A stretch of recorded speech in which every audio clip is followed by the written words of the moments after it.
মা সর্বমঙ্গলা, শ্রীরামকৃষ্ণদেব, মা সারদা দেবী, স্বামী বিবেকানন্দ, শিবজি স্বয়ং, কেদারেশ্বর মহাদেব, মা সর্বমঙ্গলা মন্দির, পলাশিপাড়া, নদিয়া। ওম স্থাপকায় চ ধর্মস্য সর্বধর্মস্বরূপিণে অবতার বরিষ্ঠায় রামকৃষ্ণায় তে নমঃ। আজকে একটু ঘোলা ঘোলা লাগছে, কারণ জেগে যাচ্ছে।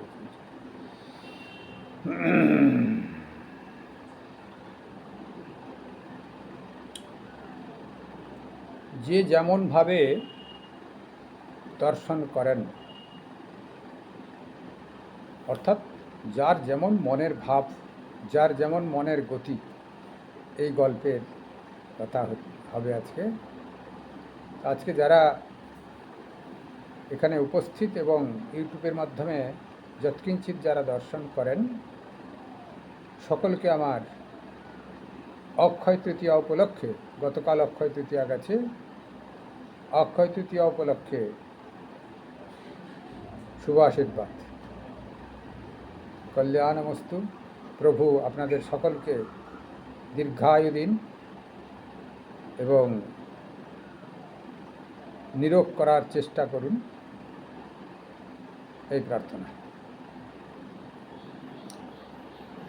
যে যেমন সমাধিস্থ হয়ে একজন সাধু রাস্তার ধারে পড়ে আছেন, এমন সময় একজন চোর তাকে দেখে আপনা আপনি বলতে লাগলো, এ নিশ্চয় চোর, সমস্ত রাত্রি চুরি করে এখন পড়ে আছে, এখনই পুলিশ এসে ধরে নিয়ে যাবে, আমি পালাই গা।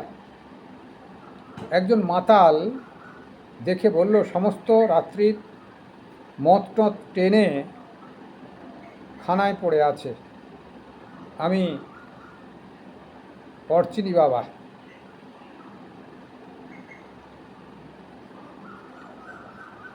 শেষে একজন সাধু তাকে দেখে চিনলে যে ইনি সমাধিস্থ হয়ে পড়ে আছেন। তখন সে তার পদসেবা করতে লাগলো। এই হচ্ছে আমাদের সমাজের অবস্থা। সাধুকে কি সকলে চিনতে পারে? শ্রীরামকৃষ্ণদেব এসেছিলেন তার কিছুকাল আগে, 450 বছর আগে ধরুন। চৈতন্য মহাপ্রভু এসেছিলেন, কি ঠাকুরের পার্ষদরা এসেছেন ঠাকুরের সঙ্গে, এই একটু পরে পরে। সারদা মা এসছেন, অনেক মহাপুরুষ আসেন। বহু আগে রামচন্দ্র এসছেন, ভগবান শ্রীকৃষ্ণ দশাবতার, অসংখ্য অবতার। যে যেই সময় এসেছিলেন সেই সময় তো বেশ কিছু মানুষের কল্যাণের জন্য তারা এসেছিলেন। গুটি কতক মানুষ চিনতে পারে তাঁর ভাবরাজ্যের ভিতরে যারা থাকেন, এছাড়া বাদবাকি কেউ চিনতে পারে না। চিনতে পারে না মানে তাঁর ভাবেতে আসতে সময় লাগে বা বুঝতে পারে না, সংস্কার তৈরি হয়নি। সেই জন্যে সাধু সাধন ভজন করেছিল, সমাধিস্থ হয়ে পড়ে আছে, এই সংসারে নানা রকম লোকের ভাবনায় ভাবিত। যে যে ভাবনা মনকে গড়ন করেছে, সে ভাবনায় বাইরে দর্শন করবে। এই জন্যে ঠাকুরের একজন পার্ষদ, পড়াশোনা না জানা পার্ষদ, তিনি বলেছিলেন, আগে মনকে বাঁধো, মনকে কখনো লাই দেবে না, তাহলে ঠিক ঠিক দর্শন হবে। তা আমরা সামাজিক দিক হিসাবে না থেকে অসামাজিক ভাবেতে অনেকেই ভাবি বা ভাবিত হয়ে যাই বলে অসামাজিক ভাব, চোর, মাতাল, অর্থাৎ সমাজের নিচু স্তরে চলে গেছে। সেই ভাবনার লোকগুলো এক সমাধি ব্যক্তিকেও তারা চোর যে চোর দর্শন করছে, যে মাতাল, সে মাতাল হিসেবে দর্শন করলো। এইবার হয়তো সামাজিক লোক এলেও সমাজের ভিতরে বিষয়ী লোক এলে সে বলবে বিষয়ী লোক। বেশি চিন্তা করে, বিষয় চিন্তা করতে করতে মনটা খারাপ হয়ে পাগল হয়ে পড়ে আছে। যাই হোক, সেই শব্দটা এখানে দেয়নি, দুটো দিয়েছে, তারপরে সাধুর কথা দিয়ে দিয়েছে। সাধু সমাধিস্থ বুঝতে পারল। অর্থাৎ ভগবান যদি জন্মগ্রহণ করেও আমাদের যদি শুভ সংস্কার না থাকে, তাকে ধরবার উপায় নেই। এইটি মূল। ঈশ্বর একটা শিবলিঙ্গ আছে, শিবলিঙ্গ কেউ কয়েক বেল ফাটিয়ে খেয়ে যাচ্ছে, কেউ আবার একটু চৈত্র মাসের সোমবারেতে কি চতুর্দশীতে, শিব চতুর্দশীতে কি শ্রাবণ মাসে জল ঢেলে সেখান থেকে আশীর্বাদ নিয়ে যাচ্ছে সূক্ষ্মভাবেতে। আবার কেউ হয়তো বিধর্মী যারা এসে তারা হিন্দুদের দেবতা লাথি মেরে চলে যাচ্ছে। তো যার যার মনের ভাবনা সে প্রয়োগ করছে, তাতে তারই কর্মফল ভোগ হচ্ছে। কিন্তু পাথরের কি আসে যাচ্ছে, ভগবানের কি আসে যাচ্ছে, এই সাধুটার কি আসে যাচ্ছে? সাধুকে নিজেদের মনের বিকার অনুসারে একজন ব্যক্তিকে দর্শন করা হচ্ছে। নিজেদের বিকারগুলো পরিবর্তন করতে হবে। মদখোরকে মদের নেশা ছাড়তে হবে। আর ওই চৌর্য প্রবৃত্তি থেকে মন যে খারাপ তৈরি হয়েছিল, চৌর্য প্রবৃত্তি ছেড়ে সৎ প্রবৃত্তিতে আসলে মন সৎ হয়ে যাবে। তাহলে মানুষকে দেখে প্রথমে অসৎ লোক বলে ভাবনা হবে না, অহিংস ভাবনা হবে।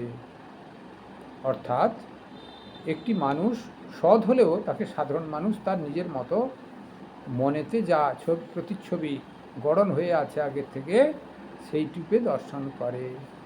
সেই জন্য নিজেদের মনকে আগে ঠিক করতে হবে। মনকে শুদ্ধ করলে আমরা সমাজের প্রত্যেক ব্যক্তিকে শুদ্ধভাবে দেখতে পাবো। যেমন সাধুটি ড্রেনে পড়ে থাকা অবস্থায় এক সাধু সমাধিস্থ ব্যক্তিরূপে দর্শন করলেন।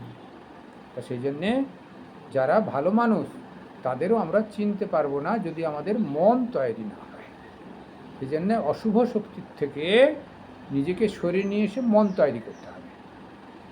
শুদ্ধ মন তৈরি করতে হবে। শুদ্ধ মনের গোচর ঈশ্বর হচ্ছেন শুদ্ধ মনের গোচর, বা শুদ্ধ ভাবনাও সেই শুদ্ধ মনের উপরে প্রতিচ্ছবি হবে। সেই জন্যে শুদ্ধ মন আমাদের করতে হবে। তাহলে ওই সুন্দর দর্শন হবে। অর্থাৎ সাধুকে সাধু বলেই দর্শন হবে। বা আরও উঁচু স্তরে গেলে যদি সে প্রকৃত চোরই হয়ে থাকতো, তাকেও সাধু হিসেবে দর্শন হতো। সাধু তার মনোভাব যেহেতু গড়ন হয়ে গেছে, সেই জন্যে আমাদের মন যদি তৈরি করি আমরা সকলকে ভালো দর্শন করতে পারবো।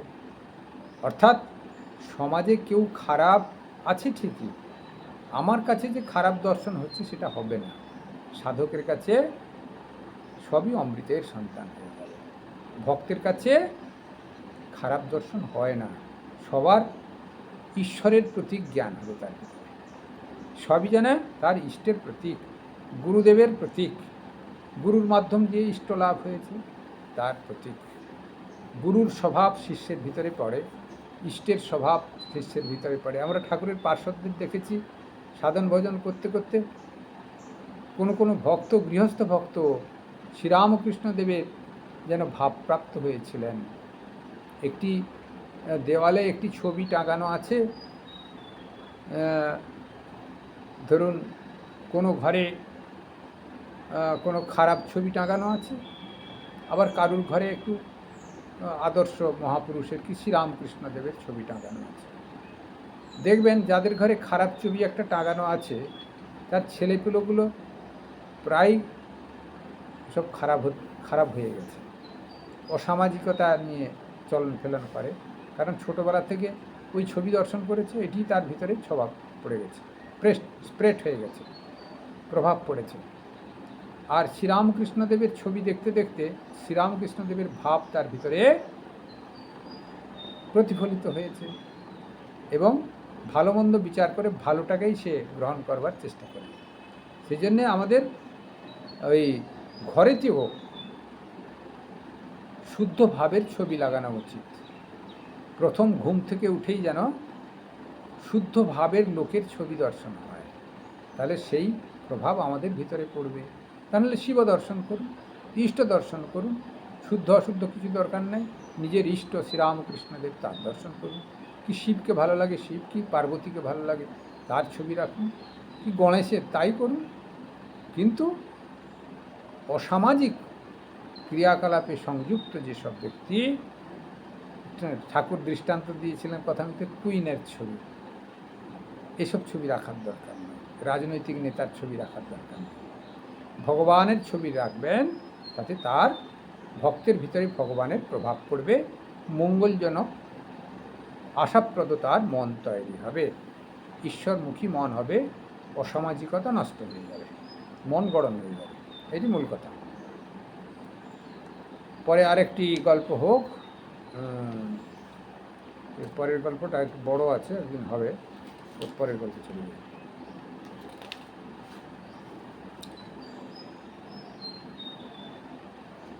সাধকের জন্যে নানা ভাব, দ্বিতীয় গল্প আজকের। সাধকের জন্যে তিনি নানাভাবে নানা রূপে দেখা দেন। ওই আগের গল্পের মতোই খানিকটা হবে। একজনের এক গামলা রং ছিল, ভারী সুন্দর, কিন্তু ঠাকুর কথামৃতে এই গল্প বলেছেন, আর রামকৃষ্ণ গল্প কথায়ও এটি উচ্চারিত হচ্ছে। অনেকে তার কাছে কাপড় রং করতে আসতো। সে লোকটি জিজ্ঞাসা করত, তুমি কি রঙে ছোপাতে চাও? একজন হয়তো বললে, আমি লাল রঙে ছোপাতে চাই।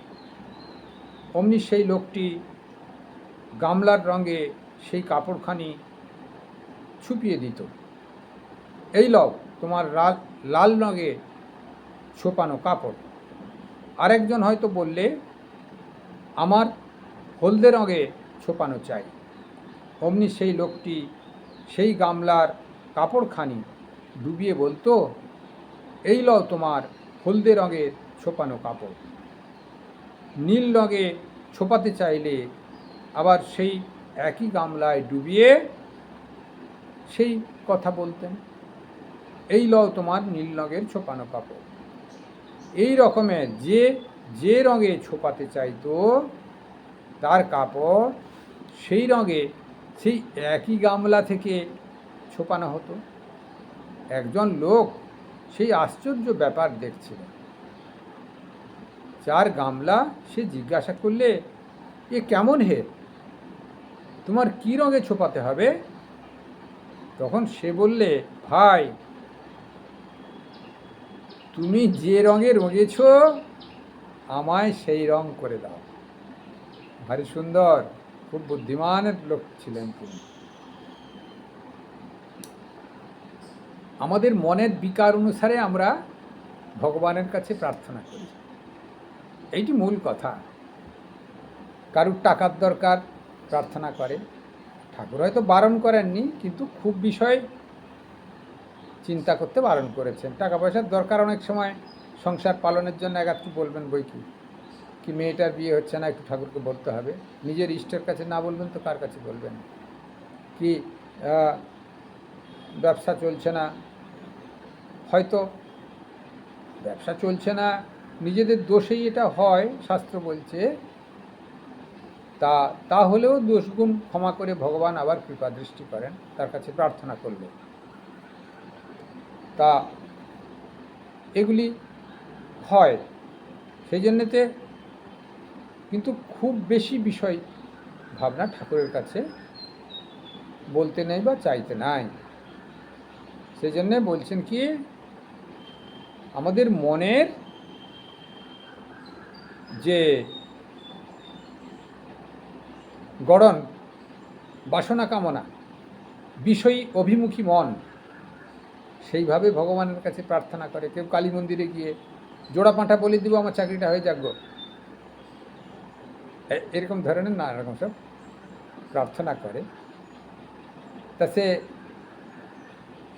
এগুলো হচ্ছে ওই নীল, লাল, সবুজ রঙের ওই কাপড়কে রং করার মতো প্রার্থনা, বিষয়ী প্রার্থনা। কিন্তু সে শ্রীরামকৃষ্ণদেব করছেন কি, যে গল্পটি বললেন, একই গামলা থেকে দিয়ে দেয়, তার সেই রং হয়ে যায়। অর্থাৎ ব্যক্তি এক, তার কাছে যে যে মনে প্রার্থনা করে তিনি আশীর্বাদ দিয়ে দেন, তার সেই ফল হয়। কিন্তু একটি লোক বুদ্ধিমান ছিল, তিনি বললেন আমার এইসব কিছু দরকার নাই, একই গামলা থেকে তুমি বিভিন্ন রকমের লোককে বিভিন্ন রকমের রং করে দিচ্ছ, তা তুমি যেই রঙে রঙেছ আমাকে সেই রং করে দাও। ভারী বুদ্ধিমান লোক। অর্থাৎ আমার কোনো বিষয় বাসনার দরকার নাই, নির্বাসনা করে দাও, তাহলে তোমাকে প্রাপ্ত হবে। কথা বোঝা গেল এই গল্পের জিস্ট? অর্থাৎ আমরা বারবার বিষয় চিন্তা করতে করতে ভগবানের কাছে প্রার্থনা করি এবং সেই বিষয় ভোগেতে জর্জরিত হয়ে ছটপট করতে থাকি। সেই জন্য এইগুলোকে ওয়াচ করতে হবে।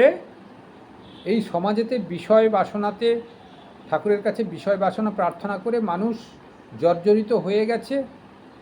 আমাকে সেই বিষয় বাসনা থেকে বিরত থাকতে হবে। আমাকে কি বাসনা করতে হবে? নির্বাসনা প্রার্থনা করতে হবে। সারদা মা বলছেন, এই ফোর্থ ব্যক্তিটা তিনি ওয়াচ করছিলেন, একই ব্যক্তি যে যা চাইছে তাকে সেই রং দিচ্ছে, আমি যদি কিছুই না চাই তার রঙেই আমি রঙিত করে নেব, এই ভাবনা। অর্থাৎ নির্বাসনা প্রার্থনা। নির্বাসনা প্রার্থনা হলে তিনি কোলে তুলে নেবেন। ভগবান শ্রীকৃষ্ণেরও এরকম একটা গল্প আছে। ভগবান শ্রীকৃষ্ণকে যে চায় তার সমস্ত বাসনা মুক্ত করে দেন, ফকির করে দেন। আমাদের এরকম তো নটি বিনোদিনীর কথা আপনারা শুনেছেন নিশ্চিত। শ্রীরামকৃষ্ণদেবের শেষ শয্যা ধরে নিতে হবে, অসুখের চরম পর্যায়ে কাশীপুর উদ্যানবাটিতে আছেন। তা সে সময় ছদ্মবেশে নটি বিনোদিনী গেছেন, প্যান্ট শার্ট পরে, ইংরেজের পোশাক পরে গেছেন। তখন ইংরেজকে সবাই ভয় করত, রাস্তা ছেড়ে দিত। তা ইংরেজ শাসন কিনা, শ্রীরামকৃষ্ণদেবের দোতলাতে চলে গেছেন, কাশীপুর উদ্যানবাড়িতে যেখানে শ্রীরামকৃষ্ণদেব থাকতেন, সিঁড়ি দিয়ে ঘাট ঘাট করে। ঠাকুর তো চিনতে পেরেছেন, কি গো এসব পোশাক পরে কেন তুমি? ওরা ঢুকতে দেয়নি বুঝি? হ্যাঁ, সেই জন্যে ভগবানকে পেতে হলে একটু ছলনার আশ্রয় নিলেও দোষ নাই, এটা তিনি সায় দিলেন। কিন্তু ঠাকুর বললেন কি, এই কল্পতরুর কাছে বিভিন্ন জনে বিভিন্ন চেয়ে নিয়েছে, তুমি কিছু চাইবে না? তা নটি বিনোদিনী বলেছিলেন কি ভারী সুন্দর উক্তি, না চাইলে তিনি যদি সব দিতে পারেন, আমি চেয়ে তার কাছে কম চাইতে যাব কেন? যা চাইবো তা তো আমার মনের বিকার অনুসারে চাইবো, কম চাওয়া হবে। সেই জন্যে আমি কিছুই চাই না, তোমার যেটা ভালো হয় তাই দেবে। অর্থাৎ আমি তোমাকেই চাই, মুক্তি চাই, ঈশ্বরময় হতে চাই। এইটি হচ্ছে মূল বাসনা, নির্বাসনার প্রার্থনা। এই জগৎ সংসারের কোনো বাসনা থাকবে না, ভগবানের বাসনার প্রতি বাসনা, শুদ্ধ মনে যেটি প্রতিচ্ছবিত হয় সেই বাসনা। অর্থাৎ তুমি যেটি করবে, তুমি যা করবে সেইটি ঠিক আছে। আমার কিছুই দরকার নেই, এই জগৎ সংসারে আমার কিছুই দরকার নাই, তোমার ভাবেতে যেন আমি ভাবিত হতে পারি, এই বাসনা। নটি বিনোদিনী তাই করেছিলেন এবং তিনি কৃপা পেয়েছিলেন। আমাদের এই চতুর্থ রঙের রং ছুপানো ছুপানো ব্যক্তি যিনি দাঁড়িয়ে দেখছিলেন, তিনি এই বাসনা করলেন, আমার এইসব রঙের কোনো দরকার নাই, তুমি যে রং দিয়ে এদের ছুপিয়ে দিচ্ছ একই গামলা দিয়ে, তা সেই তোমার ভাবেতে আমাকে ভাবিত করে দাও। অর্থাৎ তুমি যে রঙে ছপেছ, এতগুলো রং একটি গামলা থেকে তুমি ছপে দিতে পারছো, তুমি যে রঙে ছপেছ আমাকে সেই রং করে দাও। অর্থাৎ নির্বিকার করে দাও, বিকার মুক্ত করে দাও। নীলও দরকার নেই, লালও দরকার নেই, সবুজও দরকার নেই। এই ভিবজিওর রশ্মি, সপ্তরশ্মি মিলানো আছে, অথচ সাদা দেখা যাচ্ছে। আবার সূর্য আলোকে ফেললে সেটি 7টা আলাদা আলাদা রং প্রবাহিত হচ্ছে। অর্থাৎ সমষ্টি রঙের যে চৈতন্য সত্তা, সেটি করে দাও, যেখান থেকে সমস্ত রং নির্গত হচ্ছে, তাই করে দাও। সর্বে ভবন্তু সুখিনঃ, সর্বে সন্তু নিরাময়া, সর্বে ভদ্রাণি পশ্যন্তু, মা কশ্চিৎ দুঃখমাং ভবেৎ। আজকের আমরা যেন সেই ঈশ্বরের কাছে নির্বাসনা প্রার্থনা করি, মায়ের প্রার্থনা, নচেত এই চতুর্থ ভক্তের তোমার রাগে আমাকে রাগিয়ে দাও, অর্থাৎ তোমার ভাবে আমাকে ভাবিত করে দাও, এই প্রার্থনা করব। শ্রীরামকৃষ্ণদেবের কাছে কি প্রার্থনা করব? তোমার ভাবে আমাকে ভাবিত করে নাও। এই প্রার্থনা করলেই আর কিচ্ছু লাগবে না, সব মুক্ত হয়ে যাবে, বাসনা সব শূন্য হয়ে যাবে, তার কাছে গট গট ঘট ঘট করে চলে যাবো আমরা। জয় ঠাকুর, জয় মা, জয় স্বামীজি।